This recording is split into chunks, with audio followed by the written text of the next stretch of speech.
Yes, hello. The next stop on our Spooky Lakes road trip is a little strange because it's the lake that haunts Death Valley. This is day 4 of our Spooky Lakes road trip where we're driving from Pyramid Lake, Nevada all the way to the Salton Sea. You'd be shocked at how many spooky lakes you can find in this region, and we didn't even stop at all of them. From Mono Lake, we headed straight to Death Valley where we were greeted with 112-degree heat, and after a night of insane stars, we made our way to the dried up lake in Badwater Basin.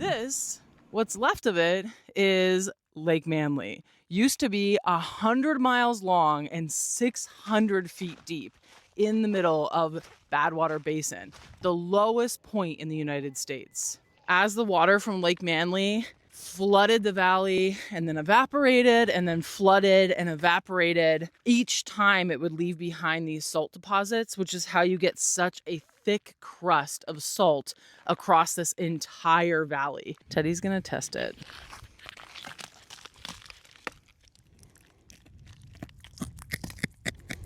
Pretty good. It's actually really good. Is it salty? Yeah. Crunch a little bit. Why does it taste so good?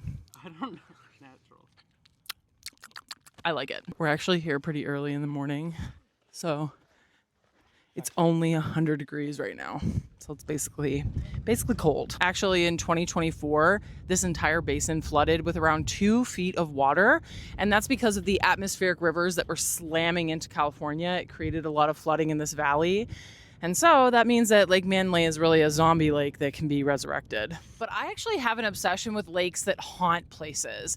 And the one that I included in my coloring book was not Lake Manly, but was Lake Texcoco, which is the lake that haunts Mexico City. Lake Manly reminds me of Lake Texcoco because both of them are in a valley or a plateau.